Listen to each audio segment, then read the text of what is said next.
Like, and if this is supposed to be some shit I'm not supposed to talk about, excuse my language. I mean, I ain't signed no NDA, okay? I'm not bashing nobody here. I'm just saying, I'm talking about my experience. This is my experience. You are now listening to Trini D. Classified. They call me Trini D. Declassified. You know, I've mentioned a lot on the show how in the world of music, in the world of DJing, there's a neighbor, there's a sister, there's a cousin, and that neighbor's name is dance. Without music, truthfully, there wouldn't be dance. Without dance, there wouldn't be music. Last time on the show, I had somebody help me discuss a little bit about dance, but they were more on the twerking side, they were more on the pole dancing side, and amazing pole instructor, fitness instructor. I believe their position's title was resident twerker, and I loved hearing about that side, but I also want to hear about the side that I grew up on. You know what I mean? I want to hear about the footwork side. I want to hear about the Fat Man School, Crooked Clan, Timberland side. Like, I want to hear the breathe in, breathe out side. So here with me today to help me discuss some of the best dancing that I've ever seen on cue, always live. Ladies and gentlemen, please welcome to Trini Declassified, iLLi. Hey, what did it do? Thanks for having me. Of course. Thanks for having me, man. Thank you for coming out. It's been a long time, dog. It's been a minute, actually. Now I thought about it, I was like, when the last time I seen you? I think was it at one of the Magic games? Or it was probably either at One Up or a Magic game, but I want to say it was One Up. I think you maybe came after a Magic game and just started cutting it up like you always do. Yeah, that's because you put me on blast. Hey, hold on. You're like, hold on, let me... Hey, I was on the mic and I was a little tipsy, so I apologize. Like, No, it's all good. I love it. I feel like that's just an expression of love. You know what I'm saying? Course. I feel like that's the way you show love. Of course. I mean, and you always show love too. I mean, I don't even remember how we first met. I want to say it was like maybe Vines or maybe some kind of gig or something like that. Yeah. And you was probably doing the same exact thing, just cutting it up. Yeah. That's how, like, being here in Orlando, that's how a lot of people know me. You know what I'm saying? Even though I've been in like different avenues, but yeah, you most definitely DJ put something on. You see me out in the middle of that flow, dog. If you don't see me in the middle of the flow, that mean the DJ ain't doing their job. Hey, shout out to that. I appreciate that. And she's always killing it all the time. So I respect it. Yeah. So let me ask you something. So I mean, we've known each other for a couple years. You know, we've done some work together. We've danced and DJ together. But let me ask you, where did you come from? Like, how did you get your background? Because I don't really know too much about like, you know, your come up and your beginning. So okay, well, tell us a little bit about yourself. Well, first and foremost, you know what I'm saying, it's a T to the R to the E, iLLi. Anyway, fresh from Aurora, Illinois. I was born and raised there. Aurora is actually the west suburb of Chicago. And I know when people think about suburbs, they think of like beautiful white picket fences. Don't get Aurora confused with Naperville, y'all, okay? I call Aurora the ghetto burb, you know what I'm saying? Grew up on the east side, kind of like projects. Yeah. And just my environment and everything that was kind of like going around or going on while I was growing up, it was a lot of gang violence and stuff like that. That's real. You know, lost friends to gang violence going into, you know, high school, middle school, high school, you know what I'm saying? So seeing things like that, it just always, you know what I'm saying, you always want to escape. So I think with any artist or any creative, you know what I'm saying, when they felt like they were stuck somewhere, or they wanted to escape their reality, you know what I'm saying, that's where their creativity takes them to. So that's how come I have a love for dance. I have a love for music. Shout out to my moms because my mom's... Shout out to Mama Dukes. Yeah. Shout out to my mom. Her name Pam. Shout out Pam. We love you, Pam. Yeah, because she's most definitely like my biggest inspiration when it comes to dance. You know what I'm saying? Even, you know, some of her friends when they, you know, or people she grew up with and they see videos of me or whatever, and they be like, "Oh, you just like your mama," you know. And I love that. You know what I'm saying? That's something that I will never get tired of hearing. So that makes me feel like I'm actually carrying on a legacy. You know, even though a lot of people don't talk about how they came into the world, I came into the world as a product of teenage parents. Oh, I got you. So it's not like, you know what I'm saying, I had a easy life. You know what I'm saying? We know how the baby mama, baby daddy thing go when you know, parents and stuff ain't together, you know, the beef and the drama between all of that. But the product that came out of that, you know what I'm saying? I'm going to say it looks to be you know success what I'm saying? to me. That caterpillar coming out that chrysalis. Beautiful butterfly. You know what I'm saying? I love it. Was your mom a dancer? Did she? She was. What was she dancing for when she... So one thing when I was at my grandmother's house, I would I was just a nosy kid, and I love going through like photo albums and stuff like that, just to kind of figure out, or what I'm saying, just where my family came from, or just even other like family members. Like I would, who was that? And then it's always a story that comes with whomever it is. And I actually came across, it was a newspaper article. And it was my mom on stage with Kool and the Gang. Kool and the Gang. Kool and the Gang. Yo, what year must have this had to be like? So for her, I believe it was 1984. Ooh. It was either 84 or 85. I would most definitely have to like tap in with my grandmother, or whenever I go and see her, I'm gonna have to go grab it. But it has to be anywhere between 84 and 85. I feel like she was like maybe like a freshman or a sophomore in high school. I don't think she was that young. But she was on stage with Kool and the Gang. on stage dancing with Kool and the Gang. You talking about get down on it. She was celebrating, you getting talking about down celebration. And all that. You talking about ladies' night. The ladies' night. Yeah, she's doing it all. God. She's fresh. Well, I'm glad you still followed the genes, still got in your DNA. Yeah. You said you started getting into that because of the passion, because of the pain and things of that nature. When did you first get into dance? Like, how old were you when you just first started getting into it? I could say I probably started dancing around maybe the age of like 3 or 4 years old. Okay. Wow, that's young. Music that I can remember just being played. I call myself a New Jack baby. Okay. You know what I'm saying? Shout out Teddy Riley. Yeah, shout out. You know what I'm saying? Like grew up on like New Edition, BBD, and all of them. MC Hammer, Oaktown 357. Beautiful. You know what I'm saying? Beautiful. So just seeing like I'll go to Heavy D. You know what I'm saying? Like seeing Heavy D, Kid and Play, even Salt and Pepper. You know what I'm saying? Like Big Daddy Kane. Oh. Like I just literally just named all rappers who dance in their, who danced in their music videos. And did it well.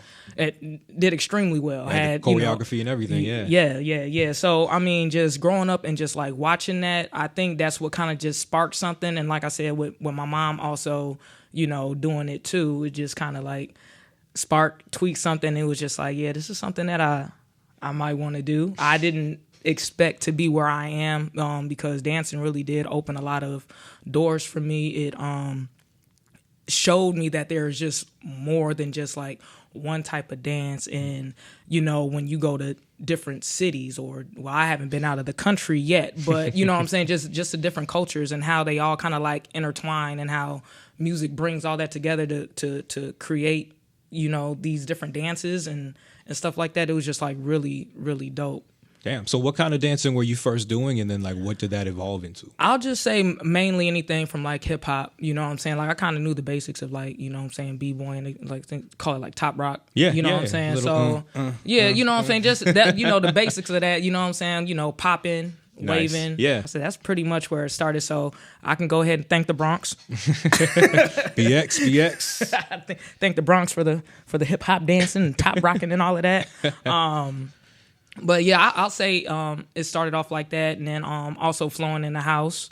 I love house music. I love Chicago house specifically. And for those who don't know their history on house music, you know what I'm saying, it's created by Frankie Knuckles. He originated. He was a native of New York, but he moved and lived in Chicago, created in Chicago, and brought it back to New York. Absolutely. So all of y'all that have house influence and all of that, y'all need to thank Chicago, because Chicago is your daddy. Okay? Preach it. How did you get into that? You named a lot of the hip hop and a lot of the movies and a lot of the artists that were dancers and rappers, but what got you into house? How did you get into like house music? I feel like that's a little hard to get into back then when you went into the hip hop scene. Okay, so music creates a different type of, especially what you listen to and how you perceive it and how you internalize it is what gets expressed. Yeah. If that makes sense. You know what I'm saying? So with house, my mom played a lot of ghetto house. Okay. So if y'all not familiar with ghetto house, that also comes from Chicago. Shout out. And it was more of the really freaky, nasty, but you still have those nice, deep house vibes too at the same time, but it was just the words were just is that like intensely freaky, like watch out for the big girls? It was worse than that. I don't want to say too much, but let me see you pop them Doodoo Brown. Hey. You know, it was a little bit worse than Uncle Luke. Worse, okay. I'll put it like that. It was worse than Uncle Luke. Hey, I'm from Miami. You know what I'm saying? Shout out to Sluggo and them. You know, rest in peace, DJ Dion. So what were you dancing to in terms of like were you in like a dance group, choreography group? Did you go into dance battles? Like how did that grow? Okay, so I actually started scouting for my own dance group when I was a freshman in high school. You were in Aurora at the time? Aurora, yeah, okay, yeah. I got so, you. I'll kind of piggyback to my 8th grade year. One of my best friends, you know, she just moved from the west side of Chicago, and she was actually a new student. We met in choir class. Damn. We first started out with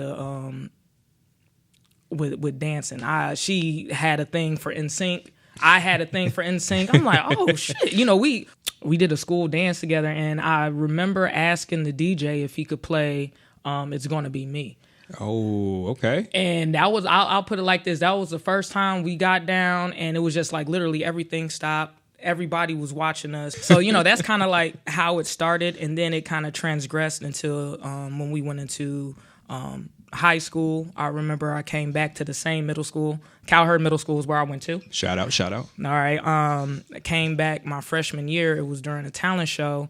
I performed for them. And this is when I was just trying out this rapping thing at the time. So I did a parody to Jaquan's Tipsy, and I called it Food. Food. So my bars was just strictly about food. What was the hook? What was the So chorus? it was like I remember some of the verse. It was like 1. Here comes the 2 to the 3 to the 4. I forgot. I ain't gonna hold.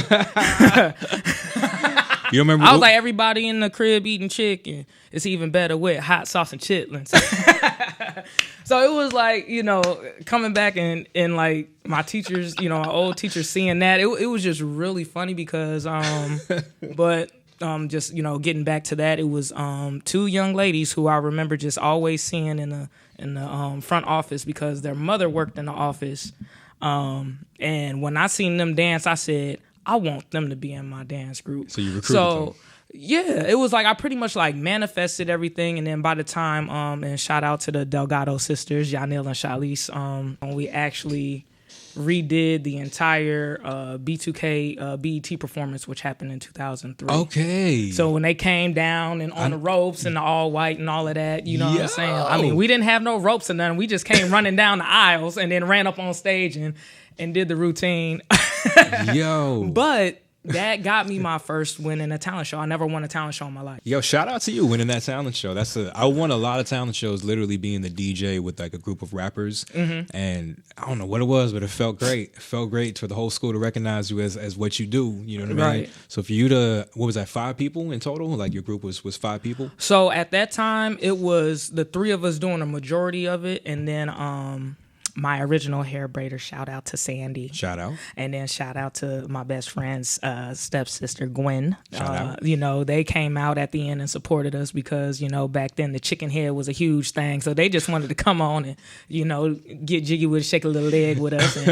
And then after that, we won that first year. And I was just like, damn, okay. You know, I'm being recognized for doing something dope. So the second year, and that's when Charlize came into play. We actually had more members.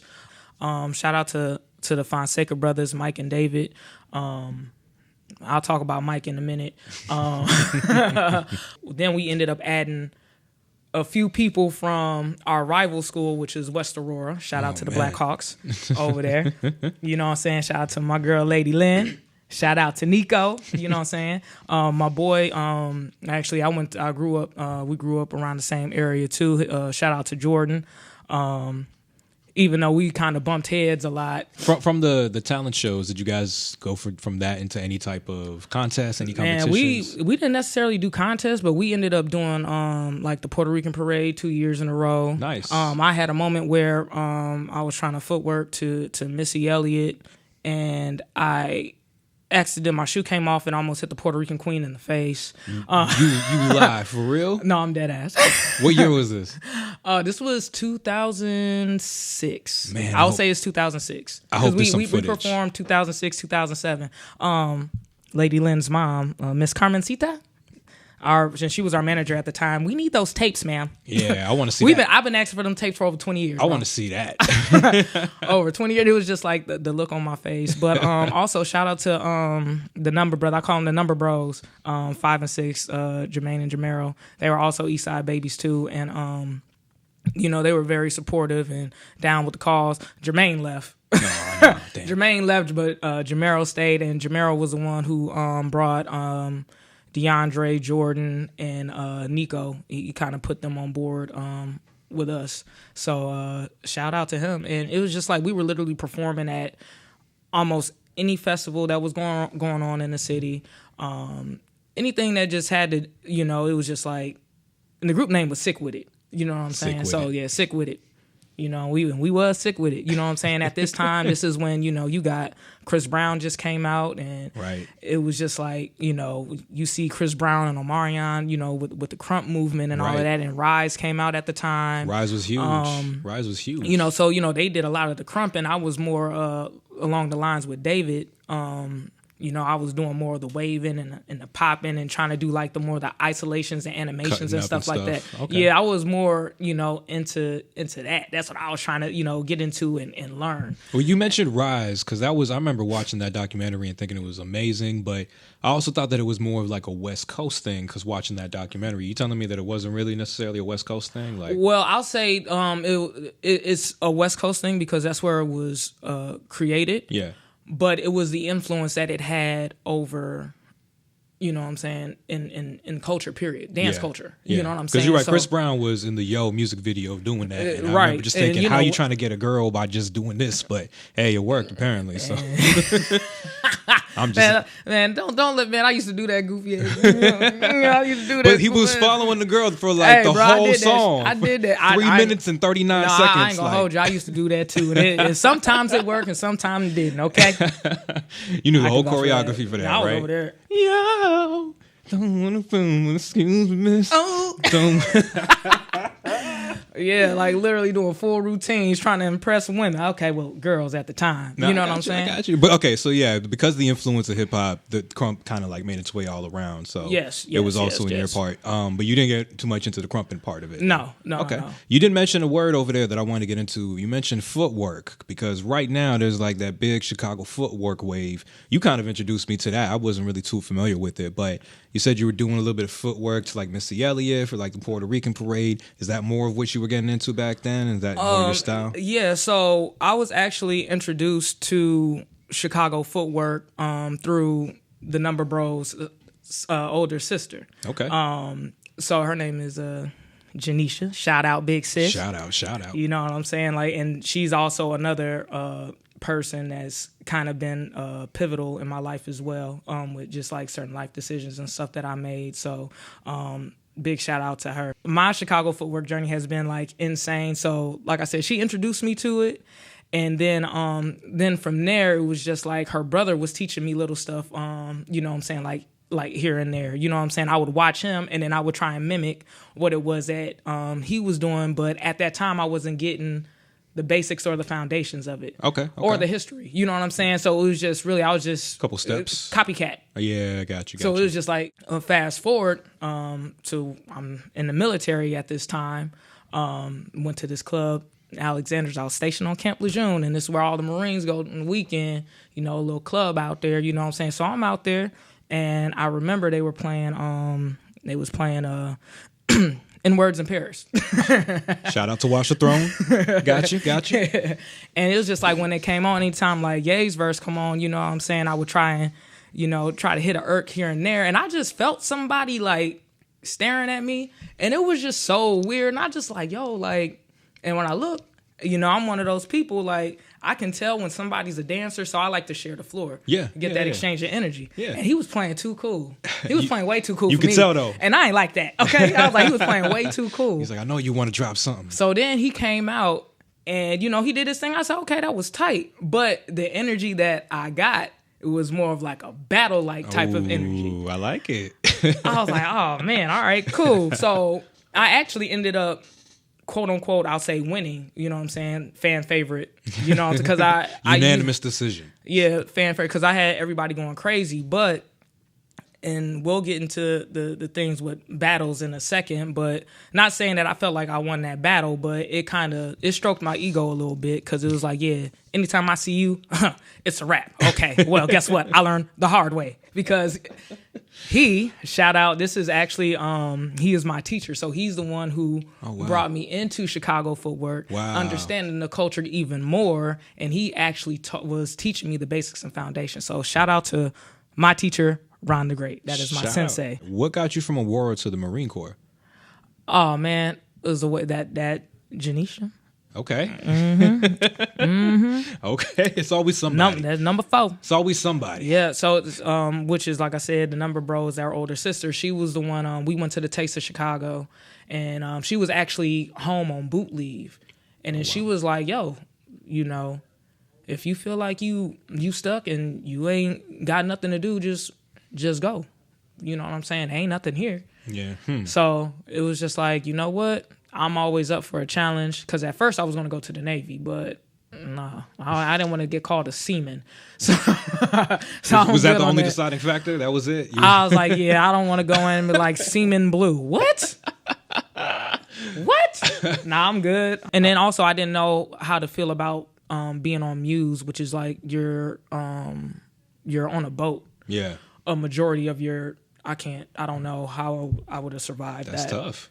I heard that the Marine Corps would be the most challenging, challenging branch. And on top of that, the training was longer, and all of that. And my experience in it was, I'll go ahead and give the Marine Corps a 5 out of 10. 5 out of 10. I thought it was out of 5. Nope, 5 out of 10. All right, okay. And the reason why they get that 5 is because, the training is amazing. Yeah. Depending who you come across and who you work with and connect with, I met amazing people. That's good. In the Marines. You know what I'm saying? I met amazing Marines. And I also met, excuse my language when I say this, I also met a bunch of shitbag Marines. So, and these shitbags tried to call me a shitbag, but they were the most shitbaggiest Marines I ever met in my life. I know a lot of them. I know a lot of them too. So I got you. But other than that, I done, I did a thing. I thought I was going to die. I literally almost died, and I survived and overcame that. But it's still respect to those who who sign that dotted line, because it's like once you do that, like you don't belong to your mama no more, man. Yeah, you belong to the government. Yeah. You know what I'm saying? So, and I mean, shout out to you. Thank you for your service. That's amazing. Like for real. You said you almost died. Tell us about that. What happened in that situation? All if right, you don't mind us bring us back. I don't mind. You know what I'm saying? So, it's this. To me, I feel like all of the immunizations that we had to take while getting in, like we had to take a series of shots. Wow. You know what I'm saying? And I feel like whatever was in those, like, I think of myself as I felt like we were guinea pigs. Jesus. You know what I'm saying? Did you know if you were being tested on any like super serum Captain America thing? No, I wouldn't be surprised. Dang. I wouldn't be surprised. You wouldn't even know, right? Pretty No. much? Dang. Yeah, No. that's I mean, rough. And if this is supposed to be some shit I'm not supposed to talk about, excuse my language. I mean, I ain't signed no NDA, okay? I'm not bashing nobody here. I'm just saying, I'm talking about my experiences. It's my experience. But okay? I think you're right, because you do have to take a lot of immunization shots, vaccine shots. I mean, I'm gonna be honest, before the COVID vaccine shot, I barely take them shots. Like, I don't take my flu shot every year. I don't do that. You know what I mean? don't. So I can't imagine where they just give you a bunch in a short time period. Yes. Like, your immune system probably goes down. Yeah, and I think that's what happened. Like, Damn. I ended up, Damn. what we learned was that, you know what I'm saying, as Marines, we look out for each other, we take care of each other. But in that unit, they weren't taking care of me. Damn. You know what I'm saying? So, and I feel like a lot of things kind of like played into that as well. As far as like at this time, it was the don't ask, don't tell. But I wasn't really, big on like my sexuality or anything like that. I guess you could just tell, because I had recently just cut my hair. My hair was growing back. And on top of that, obviously, I'm masculine presenting as far as like the way that I dress. Yeah. After that, I started getting like, side effects and stuff like that. If you guys see these chin hairs here, it is from polycystic ovarian syndrome. Wow. which is there's no cure for it. You know what I'm saying? I just got to make sure that as far as dieting and all of that, I just got to make sure I take care of myself. And I've been doing pretty well. I'm still here, y'all. I'm still here. You look great. Yeah, so this is just a side effect of that. And that's just because my hormones are out of whack. Yeah. I don't, they said that I don't produce enough progesterone.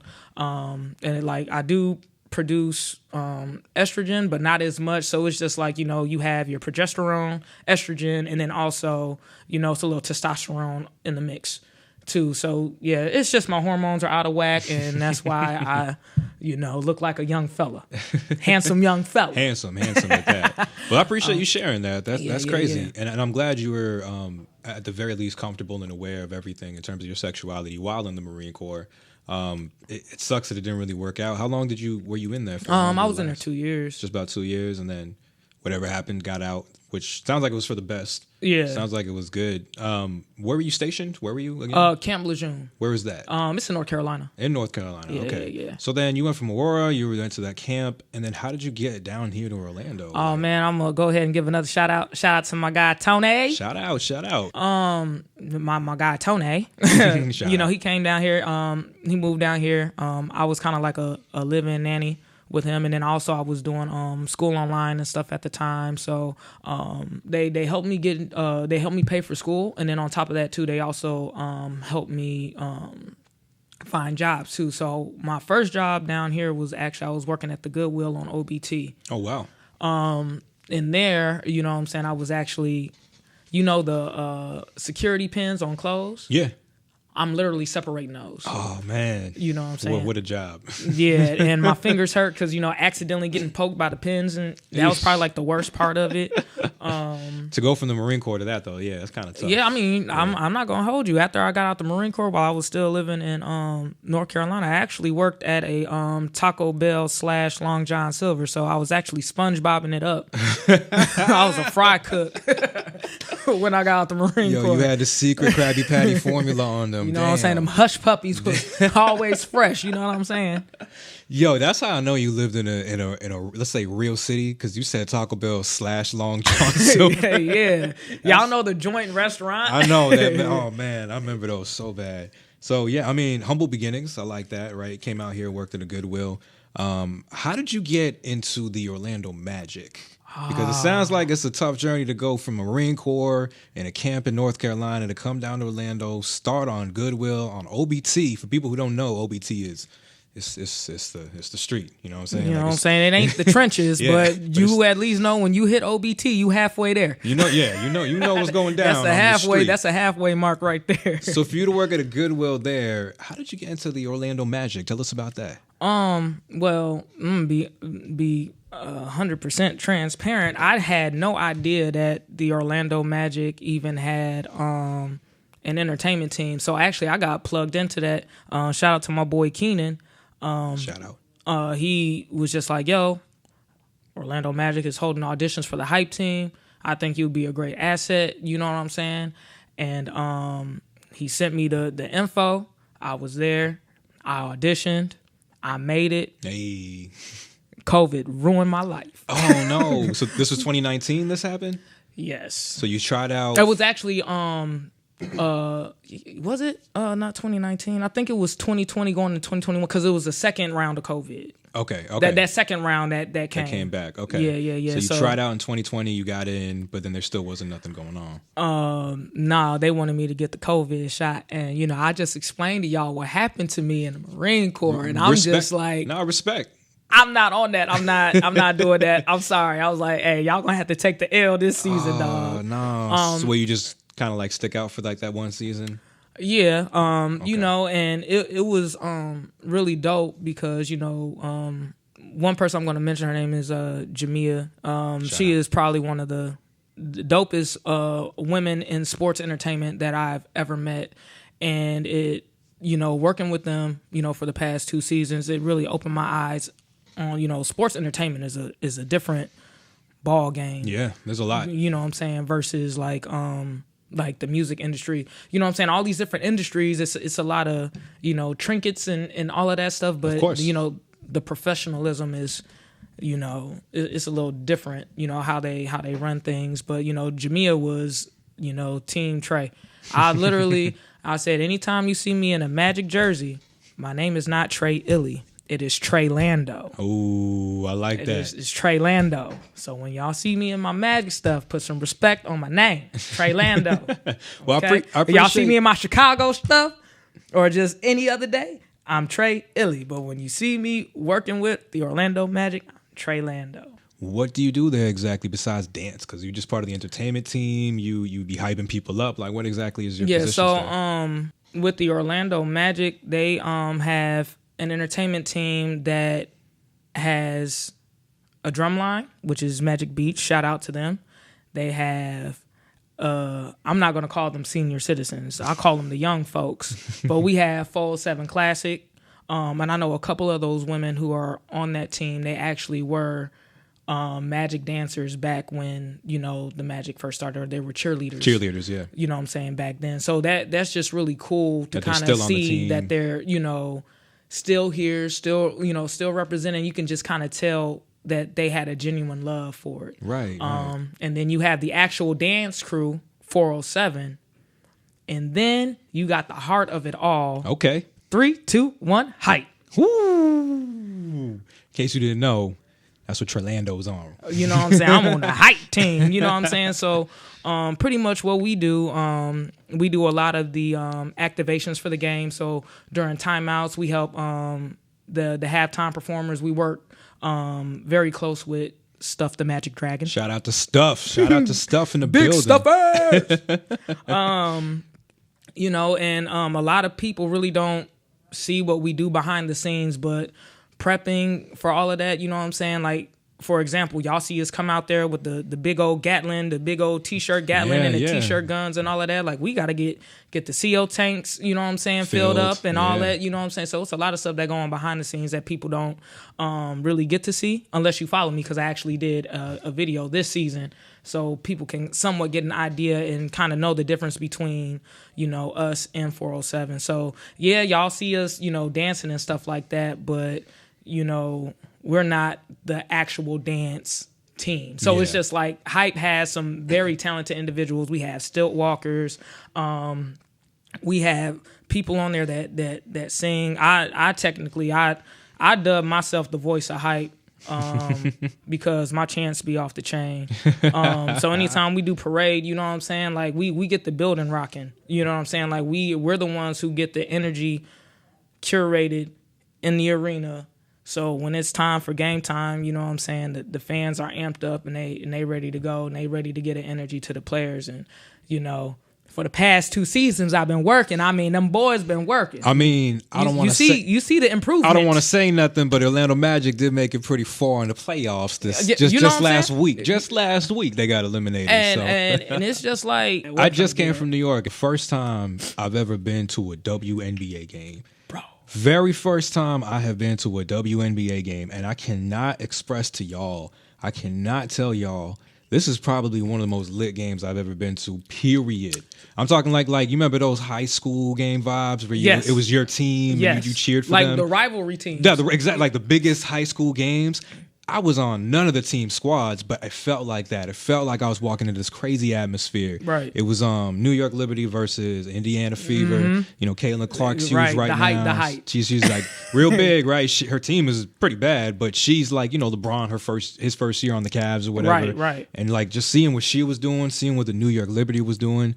It was an amazing game. I love the game, but I can't express also the halftime performance. It was like one of the most. I love stuff, but I ain't never. You talking about iLLi? Missy iLLi. What you know about Missy iLLi? I know a little something about iLLi. I remember seeing that, and first of all, thought they said Missy iLLi, and my drunk ass was like, hell yeah, Missy iLLi at halftime show. Then this elephant comes out, but I still wasn't disappointed. It was literally the whole, I would say, 5 songs, Missy Elliott, and all the choreography to Missy Elliott's songs. And it was like such a good homage to like, you know, her, such a good homage to like New York and hip hop.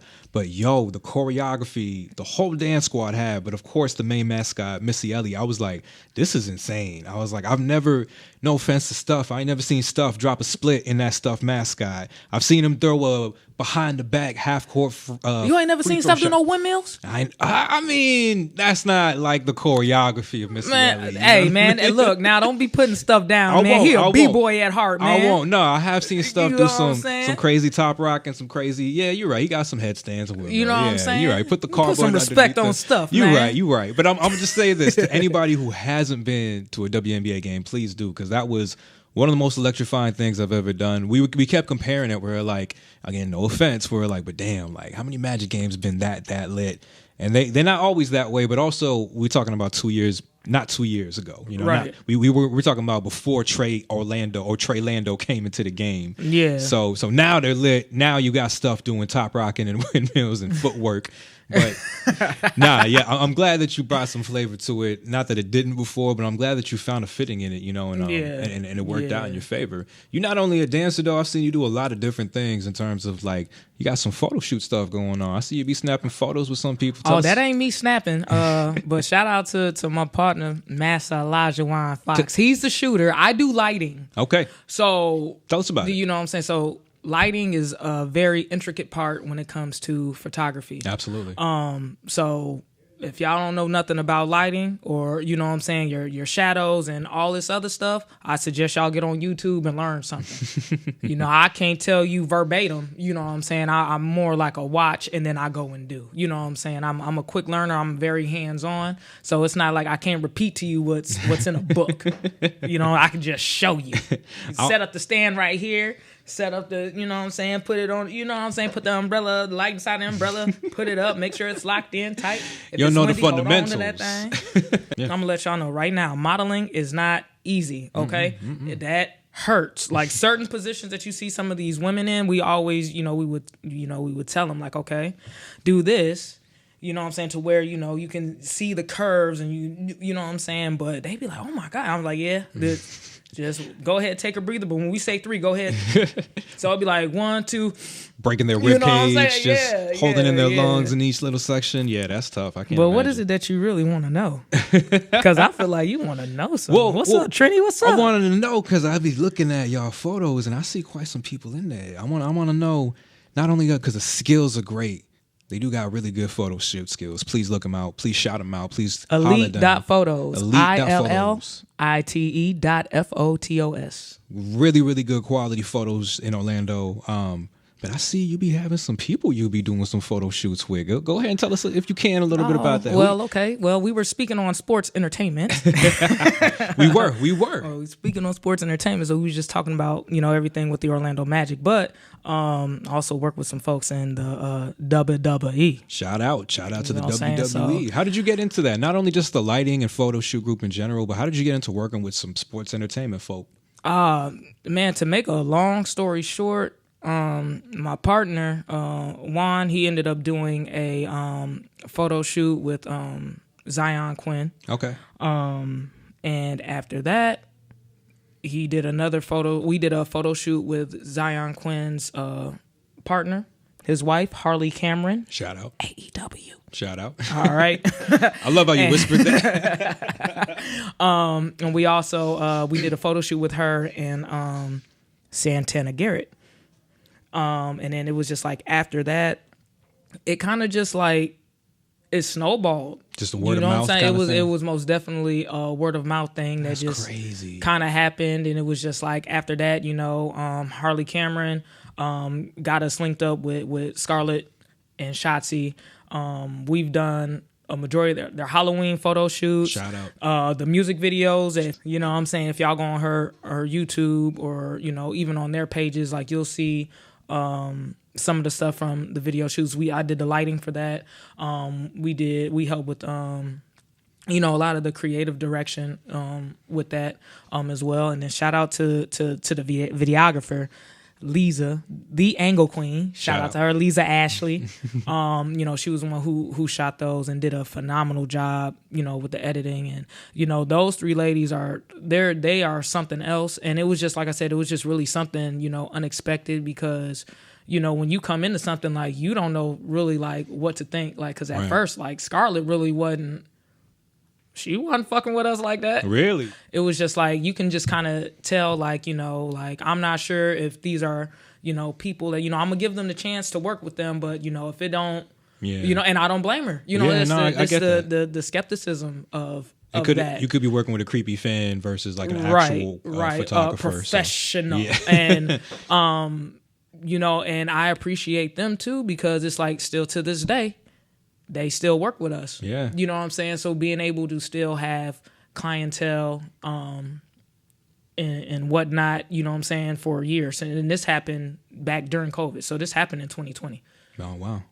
And you've been building and doing photos with them since then. That's crazy. For the most part, yep. Solid 4 years. Yep. Well, I never thought I'd be able to say this, but shout out to Karrion Kross, shout out to Scarlett, shout out to Shotzi. That's awesome. Yeah, like, I mean, you know, it's a whole lot more, you know. Name drop them, drop them. Yeah. I mean, the list is long, dog. The list is long. Just check out the Instagram. Check out the Instagram. Yeah, most definitely. I'll go ahead and drop a few shout outs. So first and foremost, we're going to go ahead and shout out Miss Jackson, the one and only Jakara Jackson. Shout out Nikita Lyons. You know what I'm saying? Kaden Carter. Katana Chance, you know what I'm saying? Champs, shout out. You know what I'm saying? The longest reigning tag champs in NXT. Put some respect on them. There we go. We also worked with the fantabulous, the bodacious, I can't really say she's the strongest. You know what I'm saying? Bianca might jump on me. She might. But big shout out to Jade Cargill. We actually worked with her while she was still in AEW. Really? So just to see, you know, the transition from AEW to WWE is pretty interesting. That's probably awesome for you to see too, because she is presented as such a big megastar now. Yes. To see that come from you know, a little smaller group of a federation into like 80,000 people at WrestleMania or whatever. That's insane. That's a huge jump. So does that make you feel good when you've been like doing photo shoots with these people, and even the people we mentioned earlier? Shotzi's had a good run in the last few years. Karrion Kross is now having a good run. Does that make you feel good just to, like, you know, do photo shoots with these people, but then to actually see them get their push, get their moment, like on TV and things? I mean, yeah, but then I start taking things personally too. I be like, what? I'm most definitely like, I'm their fan, like, you know what I'm saying? Like, just seeing what they do outside of work,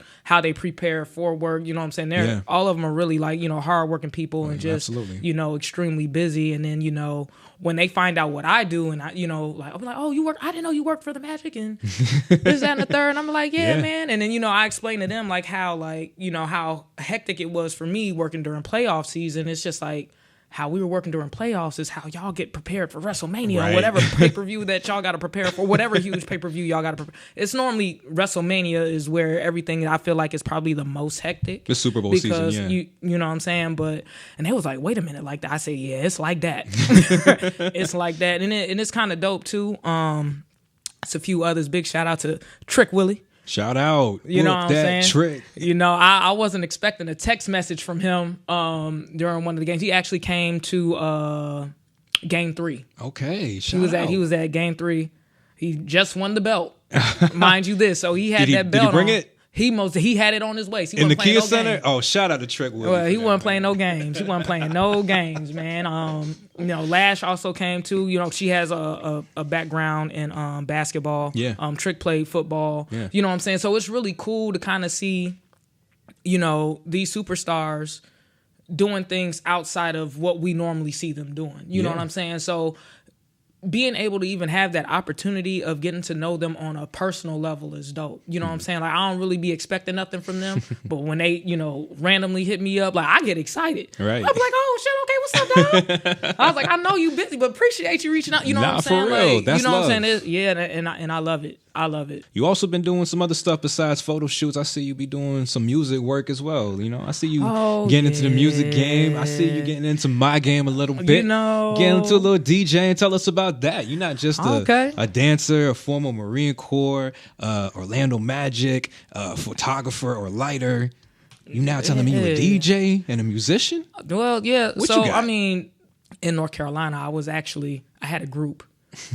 You know what I'm saying? Was this like a band? Like No, a singing group? it was a rap group. Okay. All right. You know, shout out to the homies. I'm gonna shout them out because these my dogs. These my dogs for life. You know what I'm saying? We got Pretty Boy, we got Prima Donna, and we got Mac Daddy. You know what I'm saying? So what was their name in the so it was Tre iLLi. We was talking about Juice earlier. That's like really one of my favorite movies. Good. One of my favorite movies. And I swear, I was like, bro, yeah, I want to be Quincy so bad, man. I want to be Q so bad. You know what's crazy? The reason I brought that up because I think that's probably my first experience into like I want to be a DJ. Before that movie, the DJ was never like the focal part. It was always like the rapper, you know what I'm saying? Mm-hmm. Like, and even then there wasn't a lot of hip hop movies in that time, you know, the Tupac era. So you would think it'd be Tupac as the main character as a rapper or something like that. But then they didn't, you know what I'm saying? Nope. They had my boy what was his name? Omar Epps. Yep, They had my boy Omar Epps as Q. And I know it wasn't him. I know it was somebody else, you know, cutting it. But he was doing the behind the back and doing all those crazy stunts. And you know what's crazy? Like, I was like, yo, like, don't nobody do like DJ? Because I've never seen it in person. I've always seen it in the movie. Yeah. And then somebody's like, yeah, you know, they still do it. So my very first one I seen, and I'm going to go ahead and shout them out, was Crush Tsunami and DJ Jax. This was in 2018. Shout out. This was on UCF, and it was just like they were having DJ battles there, and it was them two against each other. I'm like, I was like, whoa. I was like, wait a minute. I said, yo, like, this is dope. You know what I'm saying? I always asked about it, and, you know, I've always seen, like, the DJing and stuff around me, so I'm going to go ahead and go back to the early 90s. Big shout out to DJ Khalid. Anytime I came to, whether it was yours or theirs or anywhere they were DJing at, like, they knew what to play. Like, yes, they catered. I'm going to say y'all. Yes, y'all catered, you know, to the crowd. But what I appreciate most is the moment that y'all put something on and y'all see me on that flow, y'all let me do it. It's been a few DJs, and I'm not going to name no names, that the moment y'all play something and I get out there and do something, y'all give me 15 seconds and it pisses me off every time y'all did that. Nah. And I think y'all just broke a DJ rule because I know that is a DJ rule. I'm pretty sure DJ Premier said something along the lines of always paying attention to your crowd because the only thing you need to be seeing is this. 100%. And if you ain't seeing this, that means the song is bad, change that up. But if you see this, that means you keep that thing right. And if you see folks out here on the dance floor starting cypher circles and stuff, and I'm speaking on behalf of my dancers, bro, we be trying to party like we in the 90s on some Kid and Play-ish. And then y'all just want to go straight back to the trap. You want to go right back to the Migos? And that's, I mean, you know, right back to Roddy Ricch. no disrespect, but it's just like y'all need to get back on that wave of getting back of doing the underground parties and stuff because once I get this DJ thing locked down the way that I want to, it's a wrap for y'all.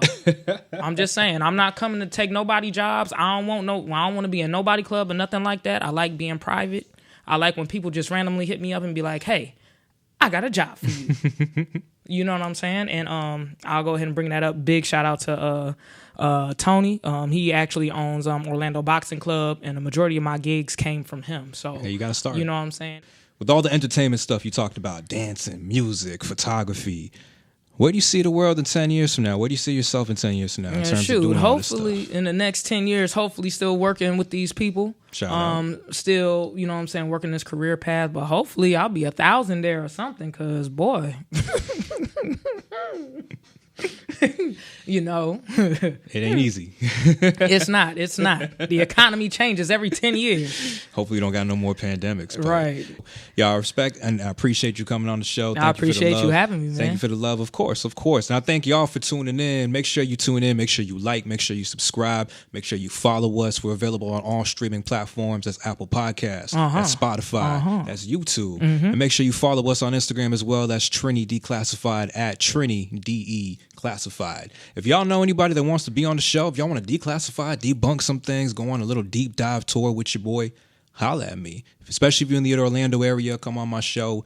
Let's have a good episode of Trini Declassified. But until then, ladies and gentlemen. Wait. Hold on. I'm sorry, y'all. One more shout out because you good.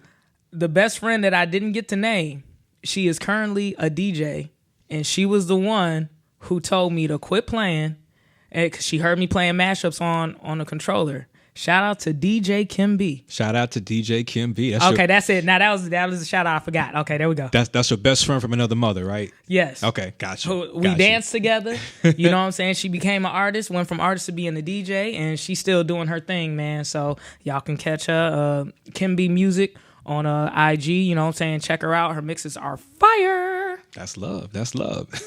Well, until next time, ladies and gentlemen, thank y'all for tuning in to another episode of Trini Declassified.